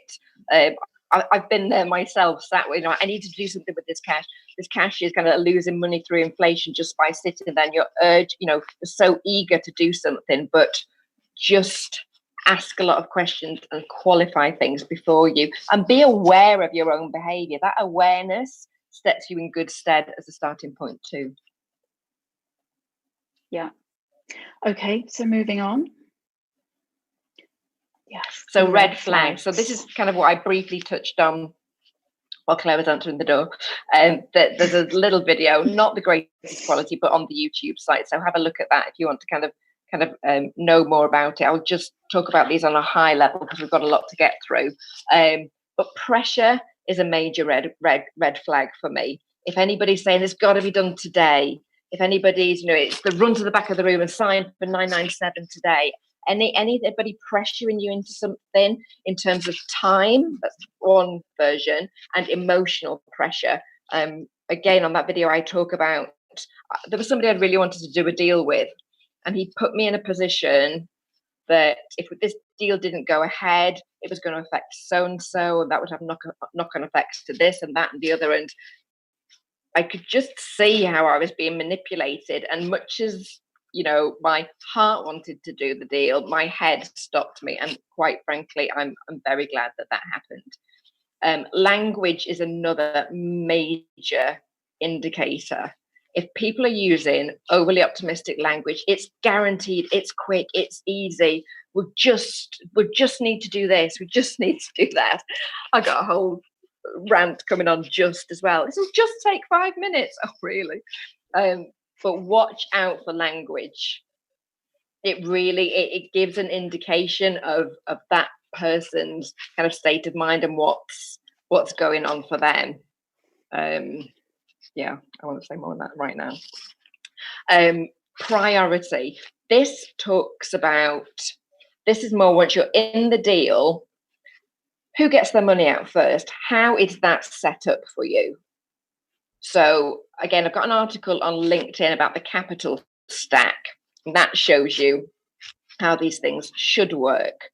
What I want to know, and I think it sets intent from the beginning, how are payments, particularly, you know, from my perspective, if I'm putting the money into a deal, who gets paid out first? Do you get paid out jointly? Do I get paid out first? Do I get my capital back and then we split the return, the profit kind of equally? How does that work? You need to make sure you're all aligned in the same direction. And that's certainly something, you know, that Claire didn't ask at the beginning, but I think she certainly would do now. That leads me on to kind of payments. Again, she'll talk about more about this, but who is paying for all this stuff? Something I started asking after my first few deals, when I'd seen other developers get into trouble. Can they run their business as well as delivering the project? They're very different skills. You need to be able to, certainly as an investor or a JV partner or anything, you need to know that that developer can survive to the end in their business, survive to the end of the project, to make sure that you get your money back. And if you're the one making all the payments, then I don't know, that cash flow is something I always kind of keep an eye on. That rings alarm bells to me. Why can't they afford it? Why can't they make any contribution? You know, actually, I'm doing a deal at the moment, and we have the agreement is I pay 90% of costs, they pay 10%, but we've got it structured in a specific way so we're all protected. If you do that and you understand why, it's fine. But if you're the one paying out for everything, make sure that money is protected. Behavior, you know, it's a very obvious title, isn't it? But I really think you only see somebody's true colours when their backs are against the wall. So how do you find that out before you jump into a deal with them? We're going to come on to some questions to help find that out later. And too good to be true. Literally, if something is, run. Really, really, really run. You know, there's always another deal. Don't be, we look for motivated sellers, don't we, in property? Don't be a motivated buyer. Don't be a motivated and over-motivated JV investor. If it's too good to be true, ask questions and keep asking those questions till you get answers. And you get answers verified in lots of different ways. Great advice. The next slide. Yeah.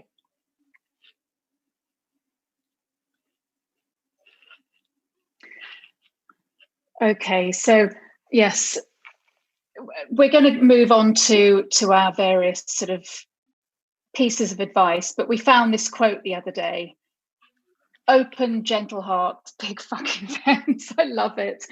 You know, it's fine to be trusting, but I think this is what I learned, is that you need those boundaries as well. You need a degree of skepticism.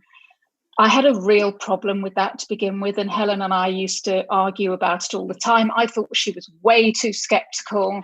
I think she thought I was way too sort of trusting. And we said, well, we should really be somewhere in the middle. But I honestly now think that that's wrong. I think Helen is right.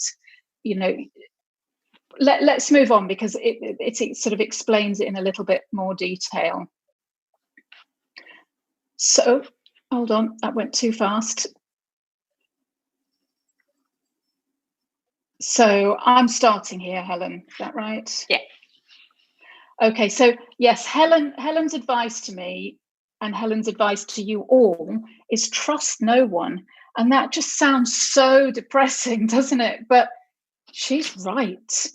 Now, I've reframed that to trust everyone, but verify every claim they make. Their backstory, their experience, their track record. If they've done what they said they've done, they'll be prepared to show you the evidence. And that's another thing. We've heard stories, haven't we, Helen, where people have even shown properties to potential investors, claiming that those properties are their own developments. They just had a key. So how you have to go several stages beyond where you think the verification box has been ticked. It sounds awful, but if you think what's at stake, which is potentially your life savings, you've got to be like a detective. You are going to find the chink in their armor. And if at the end of it you find no chink, then happy days. But wouldn't you rather spend some time and energy finding that chink before, as early on? So yes, verify every claim. Exactly. And this is some of the ways you can do it, but there's a lot more to each of these points. So everybody thinks, so you check on company's house, you can see their background. Is there any kind of insolvencies, CCJs, with credit scores? But company's house isn't kind of the be all and end all. Particularly in property, somebody could have a number of open and then shut companies because each development is set up in an SPV. That isn't necessarily a bad thing. Equally, you look at one and you assume that's good and it's trading and it's an indication for sure. Is it the whole picture? No, because by the very fact it's historical evidence. So what's happened in the past 3 months, especially at the moment, right? What's happened to people over lockdown? Have they taken bounce back loans? What does that say? What did they use them for? And be very kind of careful about that going forward. There's going to be a lot of redundancies. There's going to be more challenges in the economic environment. So company's house is a record of history. So be careful of that. Google, doing all your online searches is obvious, but go to page 3 of Google. Because it depending on how clever or how well they manage their social media, the first 2 pages are taken up with, all the nice shiny things. Go to Google page 3, and then you start getting the juicier information. Property Tribes is a great resource, actually. There's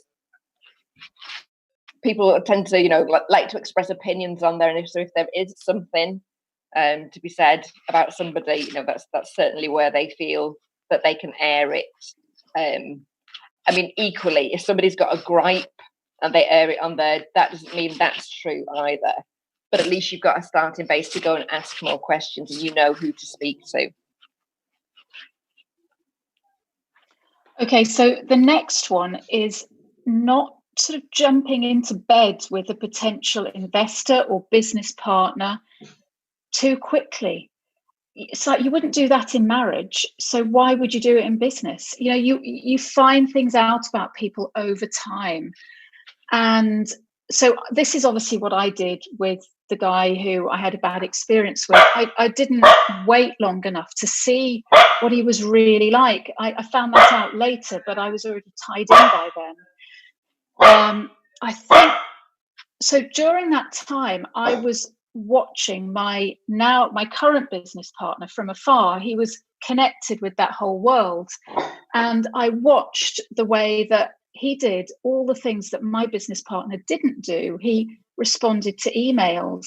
He was in his office every morning at 8 o'clock, sometimes 6 o'clock, making sure that everything was dealt with. And what I've discovered is that a lot of these people who talk a big talk, it's like that's the bit they like. They get off on the sort of the public adoration and the popularity, and then the money comes in and they kind of lose interest. But actually with property, that's when the real work starts, is when your investors' money's come in, your bank's money's come in, and it's like the daily grind of showing up and doing that work. And it's boring and it's tedious and it's daily problem solving. And I know that everyone on this call knows what I'm talking about, but the sharks don't care about those things. They get bored. They're just not interested in all of that. So if you watch them for long enough, you'll see things like that. You'll notice that they're not actually seeing things through. Also, what are they like if they're provoked and they're angry? Like Helen said, if their back's up against the wall, you want to see that before you go into business with them. So however tempting it might be, just take that time to watch and observe from afar or up close, but without getting your finances mixed up with theirs. Yeah, and we'll come on to kind of questions that I ask, but one of them is, or one of the things I do is I talk to everybody. What do you think of so-and-so? Have you ever done so-and-so? Have you heard anything about so-and-so? Ask everybody, because asking them for, can you recommend 3 of your previous mentees that I can speak to? Can you recommend 3 of your previous investors? Everybody can find 3 people to say something nice about them. I could probably find 3 people on this call that will tell you I'm good at technology. I am not. Like, that's my worst thing. I could probably find 3 people that would say I am. So speak to as many people as you can. Particularly with developers, I like to know which architects they've worked with, which QSs. Lawyers are very diplomatic, so that's a little hard to get information out of them. But just speak to the wider network. Will there be some people that have bad things to say about them? Of course, there's always personality clashes. There's always something hasn't gone entirely according to plan. But what you're looking for is the general theme. Yeah. Do they owe lots of people money, for example? Exactly. The more people you ask, the more of a holistic picture you get. Yeah. So moving on, never be the person to pay for everything in a partnership. Now, this is what happened to me. We were setting up a business, let's get an architect involved in drawing up some prospective plans for that deal. And, we need a website and we need some business cards. Well, you should be paying those things half, and promises of being repaid down the line is already a red flag. And when I met my current business partner, he knew what had happened and he said, right, we are not going to move forward unless I match every pound that you spend with the same. And he has stuck to that throughout. And he's not rolling in cash, but he has absolutely, that's been a point of honor for him. And that says it all, doesn't it? Exactly. Like your interests, your incentive, everything's aligned there. And even if somebody can't match you pound for pound, what you want is some type of indication that you are aligned. Yeah. So legals obviously is fundamental to any of this. If you want more about kind of the legals and the other things that are fundamental to me in a deal, the article of mine in Property Investor News from January goes into my rates and rents. We don't have time for it here now, but there is also a webinar that we did on that goes into that in much more detail. But legals are absolutely critical, because and you have to get them right up front. Claire knows from experience that once you try and do those things retrospectively, it will cost you 3 times as much as it would have done at the beginning. So there's that phrase, you pay up front or you pay at the end. Which you want to do? Just pay, because you don't want to be paying in at the end in terms of much more your profit, your time, it's damage limitation if it's at the end, really. Yeah, exactly. You can't undo what's already been done. Indeed. And yes, I mean, the next one, there's no explanation needed, really. Never do that. It was very cleverly put to you. Like when you put it in black and white there, it sounds very obvious. But the way it was sold to you was, you deserve this and you should do this, and this is how we'll set up. But if you are paying out something to somebody where profit isn't materialized, you don't know if that is ever going to be materialized. Don't pay for something that isn't materialized, isn't crystallized, tangible. Get your hands on it immediately. And security again is one of the, as well as the legals. How is your money secured? For me, just the PG doesn't work. I know, with smaller amounts, sometimes that's the only kind of option, and there isn't a kind of an asset. You can't get a first charge on if you're lending somebody £1,000, probably. But what is there? What can they give you? You need to have something that you can chase in the event of default. And, a loan agreement is, if you're just doing a strict loan, a loan agreement is something, it is enforceable, but have a lawyer look over those. Again, I've seen a lot of loan agreements over lockdown where there's no specific end date and where there's no kind of default rate of interest too, i.e. they're incentivized to make sure they pay you on the end date. That's just standard. But if a developer is coming to you, why would they put that in? It's not in their interest to put that in. So that says a lot when you look at somebody's legal agreement. So have that looked over, pay the few £100 up front to make sure. Yeah. Okay.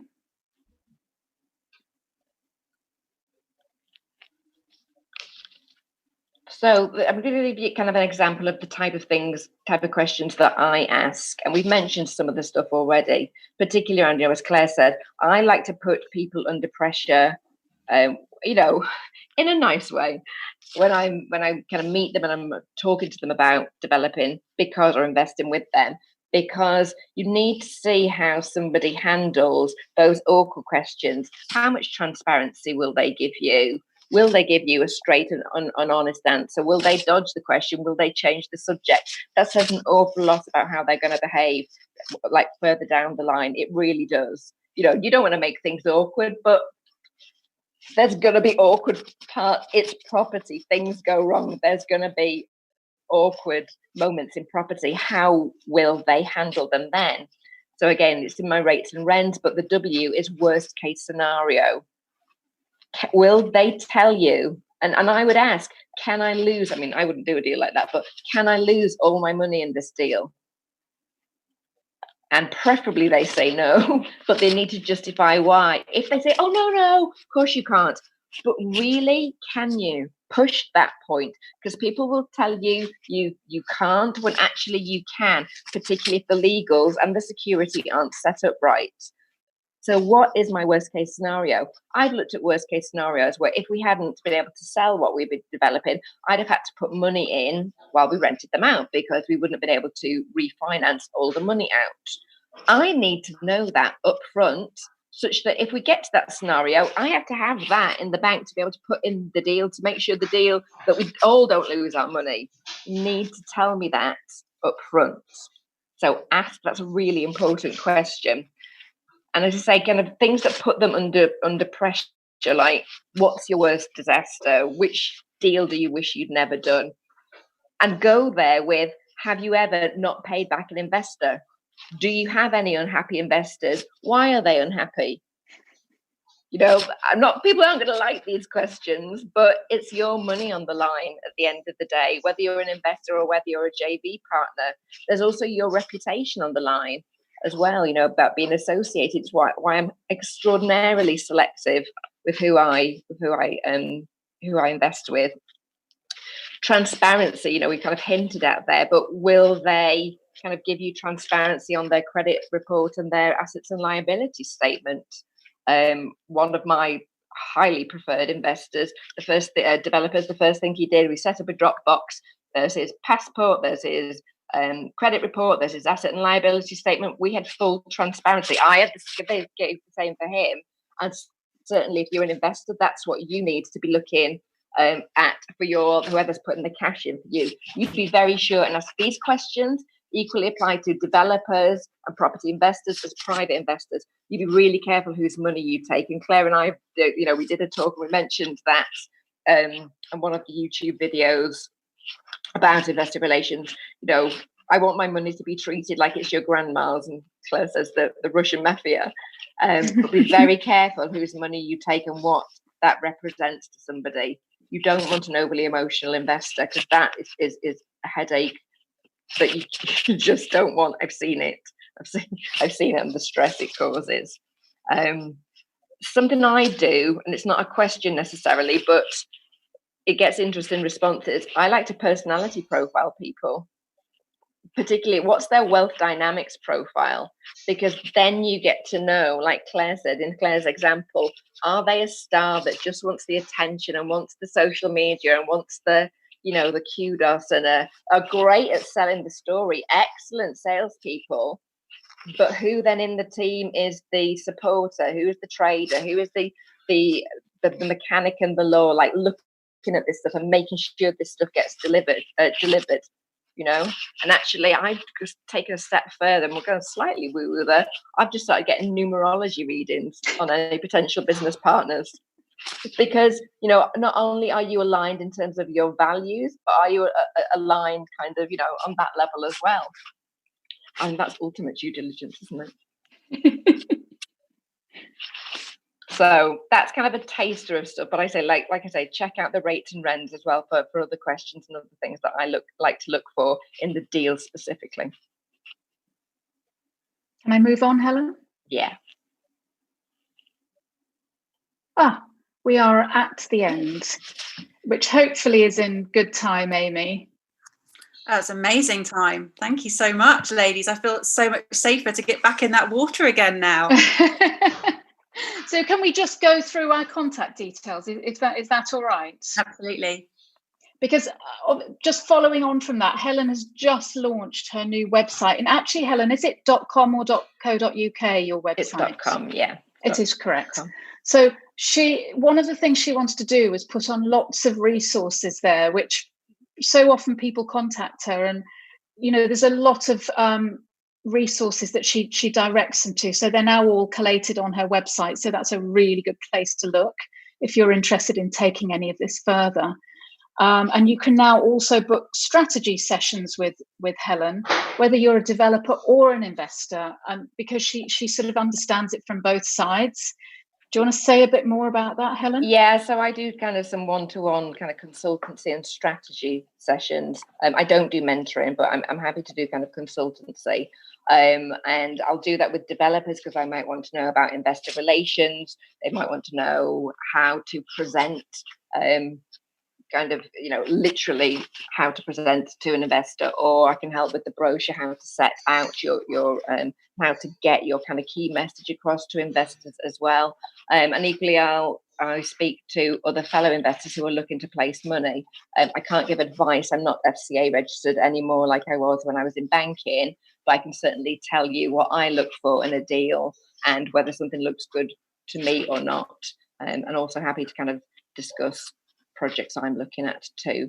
And I will just give a little plug to my new business buddy that I've known for a number of years, and he's who I did the numerology reading on, and we're very aligned. Yay! Is Ryan Carruthers. We're going to be. He's a digital whiz. He's got a whole kind of Betfair community that he's built up over time, and is now a real expert in the digital space. So we're going to be launching our membership mastery business later in the year that helps you to grow your own community if you're interested in setting up any type of membership website or kind of offering as well. So dipping my toe outside of property there. Ryan is an honorary property sister, actually. We've designated him. Totally. He is, yeah. He's well loved by property sisters. Yeah. And you got something exciting, Claire. Yes, I've got, very quickly, everyone, Karolina Adamczyk, who isn't here today because she's swanning off on holiday to play tennis for a week in Greece, which sounds heavenly. But she and I have decided to pool everything we've learned, me about reinventing my life and, you know, overcoming various problems, and Carolina, who's moved out of the corporate world and has now set up her amazing marketing and interiors company, and basically we want to support a group of sort of 10 to 15 people over the course of 12 months to reinvent themselves and their business. And that doesn't have to be property. We think that the skills we've learned really are applicable to any business that somebody's thinking of. And I think the current climate is all about people reassessing their lives and reinventing themselves. And Carolina and I are, you know, we are the masters of reinvention. So we're looking for people who are interested in basically having a bit of a kick up the bum with confidence and just getting yourself to kind of really take solid steps towards progress. So get in touch with me or Carolina if anyone's interested in that. Well, we've got some questions, ladies. Helen, Sam wants to know, how do you balance your hyperrealism with speed and activity? How do I balance my hyperrealism with speed and activity? It's, you know, it's why I've renamed it hyperrealism rather than kind of like cynicism and trust no one. Because if you trusted no one, then yes, you wouldn't do a deal, granted. But that's where the time aspect comes into it for me, kind of to watch people. And also, quite frankly, if you know how to set up your legals and get everything wrapped up there so your money is protected, then you can take a little bit more risk. You can act more quickly if all those other things are in place, such that if something goes wrong, you know how to extract yourself.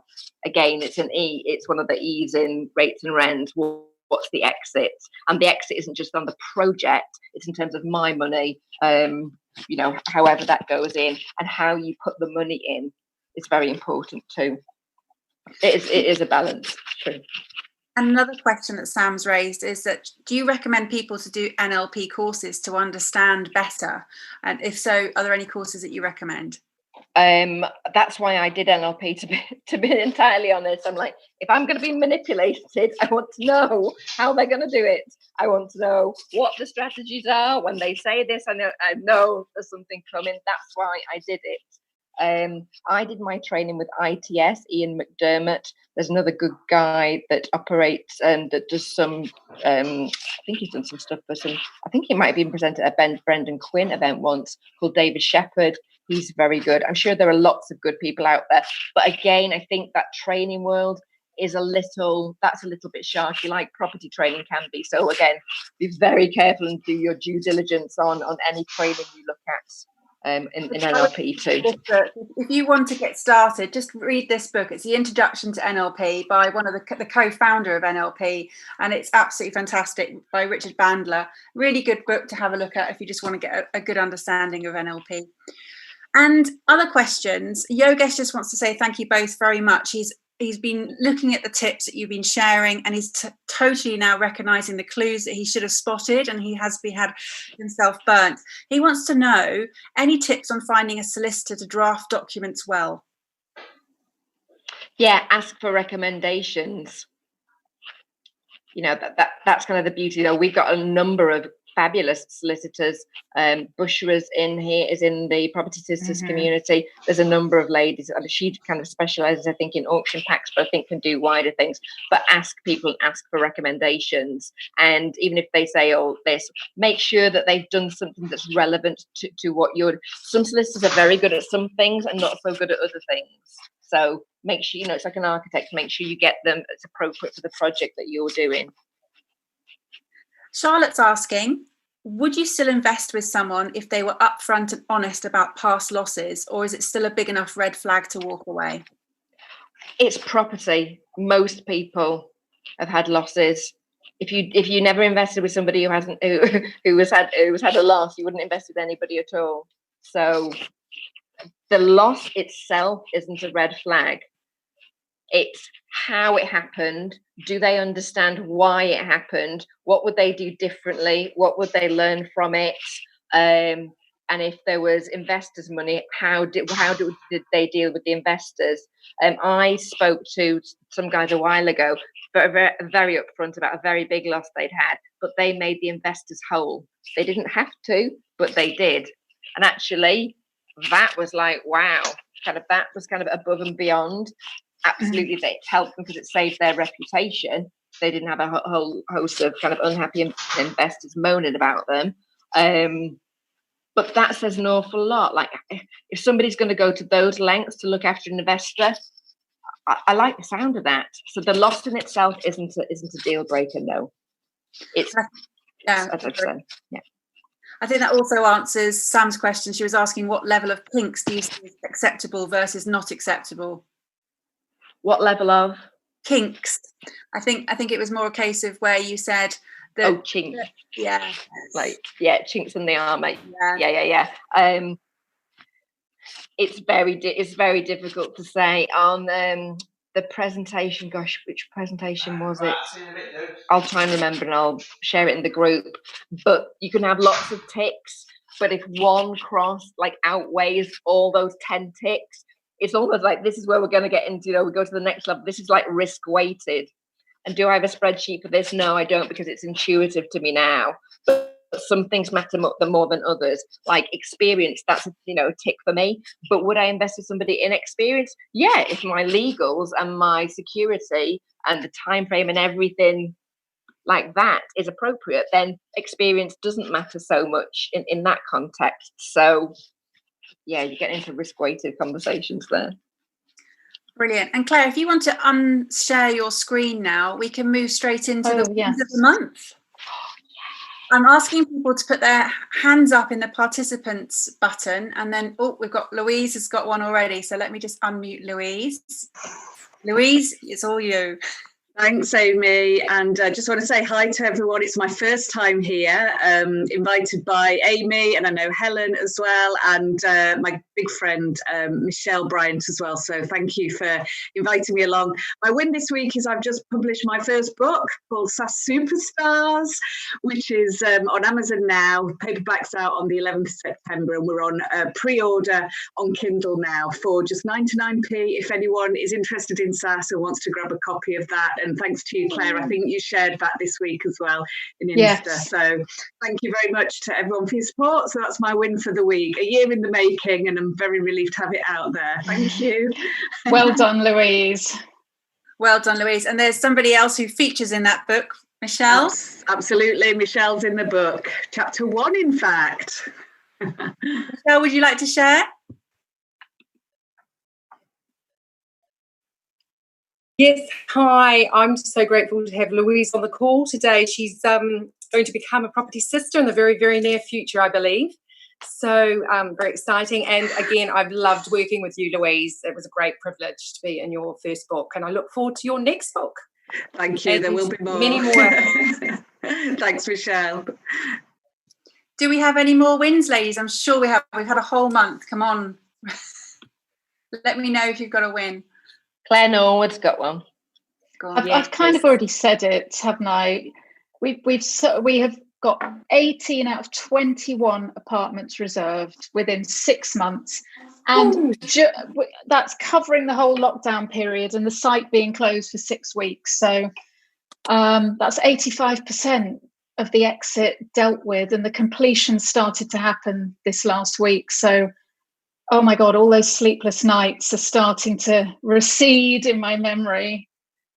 And if anybody wants to see the amazing marketing material that's done by Carolina Ademchik, Claire's shared that on LinkedIn. And actually, we've reshared it on the Property Sisters LinkedIn page. If everybody could go and follow the Property Sisters LinkedIn page, we're trying to kind of put more content out on that forum as well. Fantastic. And also, is everyone subscribed to YouTube? You better be. Any more wins?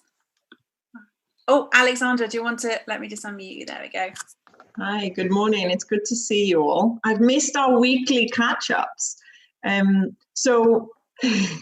So congratulations, Claire, and congratulations, Louise and Michelle. That's incredible. So we finally had our Homes Under the Hammer filming scheduled. So we booked our initial filming back in March when we bought the property. We finished and tenanted it in June, and now finally the BBC has said it's safe enough to come and film. So we'll be promoting how important it is to be a professional landlord, create properties that people are proud to call home, and how important it is to include design even in a buy-to-let. We have a beautiful colour scheme, so hopefully you'll be watching. That's absolutely amazing. Wow, well done. And Charlotte, have you got something you want to say?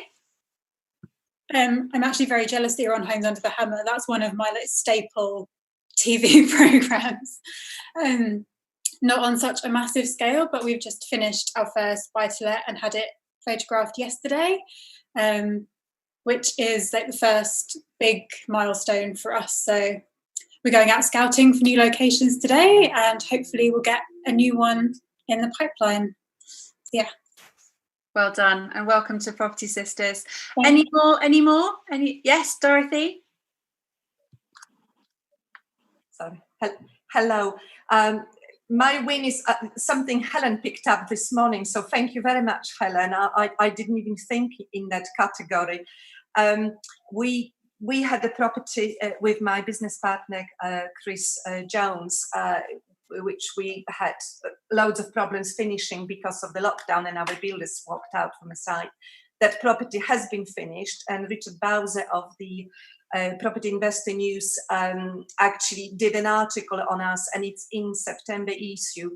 And I actually haven't seen it. I've only seen that because I'm in lockdown in Crete, so the copy arrived to my London house. But Chris very kindly forwarded me the picture of it, and Helen probably received it, I don't know, today or very short, in the last few days, and picked it up. That it is a big win for us, so thank you. Well done. Absolutely amazing. And Jo? Hello. So I'm a first timer, so be gentle. There are a few familiar faces on the group, so I'm here today because Fiona promoted this on her Instagram, and I picked it up and I thought, right, I'm free today, I'm just going to jump on. It's been on my radar for ages. I also know Alex, Michelle, I've known for quite some time, and Emma, who's disappeared off. I also know Emma as well. So this is a fantastic group. I'm really pleased to be here. My big win, I've been in a project for 3.5 years. It's a development project, and it's caused me the world of pain. It took me 2.5 years to get a party wall award agreed with a horrible neighbour. It's cost me money, it's cost me time, obviously. It's cost me a relationship with a JV partner, because obviously we've had their money for a lot longer than we should have had it. And it's also cost me my marriage. However, the Party Wall Award was agreed in probably around May or June of this year, which is a great win. However, since it's been agreed, the neighbour has still put every single obstacle possible in the way. And all we want to do was to erect safety fencing in their garden while we do some demolition work for 2 weeks. And that is all we wanted to do. So the win is that our demolition company spoke to the neighbour last week after years of back and forth, to and from, all the rest of it. On Thursday, they finally agreed, and the fencing goes up on Monday, and we start demolition. So I can't even begin to tell you, and I'm just shaking talking about it because it's such a big thing, because this project is beautiful. It's absolutely stunning, beautiful building to convert to 7 apartments, which we have finished, but we haven't been able to build 2 new builds in the back garden because of this issue. We'll make no profit from it. We'll actually lose money on this project after we've paid everybody else back. But I almost threw in the towel 6 months ago. I almost went to the lenders and I basically said to them, you know what, have the keys back because I'm done with it. I can't do this anymore.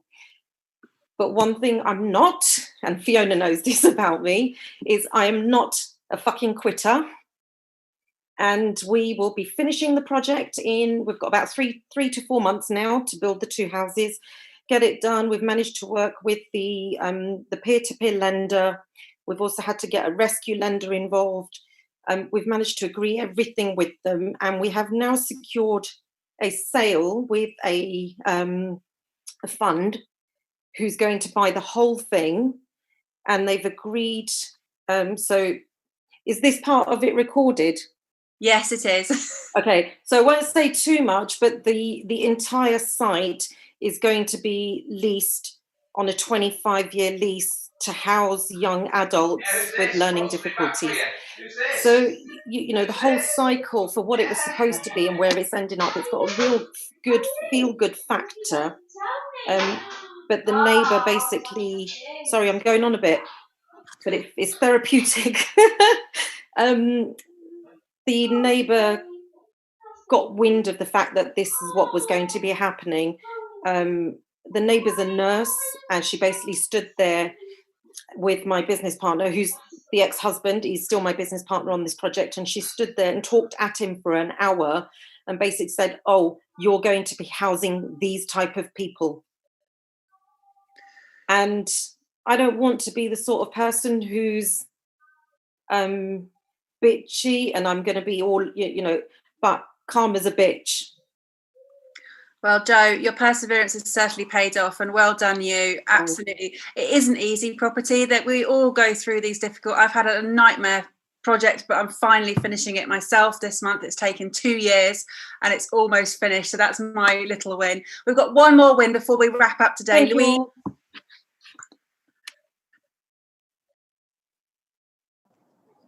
Oh, I don't. Can you hear me? Because I'm in the car. Yeah. Yeah. Everyone's wins are absolutely amazing. Jo, that persistence is amazing, and Claire with her development, and Louise with the book, all amazing, and great presentations this morning as well. Mine's just a small win, really, certainly in comparison with all of the other ones. Is that I. Gosh, I was past an inquiry, someone who wanted some help with their buy-to-let strategy in southwest of London from Ruth, which was quite some time ago. And I've been going backwards and forwards with this lady, and we finally sorted out what it is that she needs help with. So I'm going to be helping her. We'll be having our first session in September. So that's just a follow-through, really, from a referral from Ruth. Oh, that's brilliant, Louise. Well, that's it for this session. These videos are going to be uploaded onto YouTube. So Jo's video will be live on Tuesday, and Helen and Claire's will be live and available again on Thursday. So make sure you watch those back if you haven't seen the whole one today. But absolutely amazing. Ladies, fabulous session today. Well done.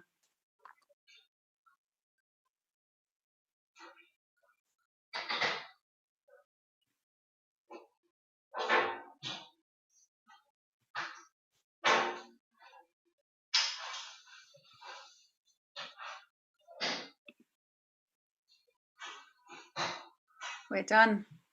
Hooray. Are we still live on YouTube? I think we are.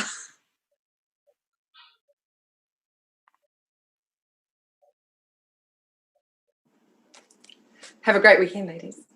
See you later. See you. Thank you.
It's a good boy.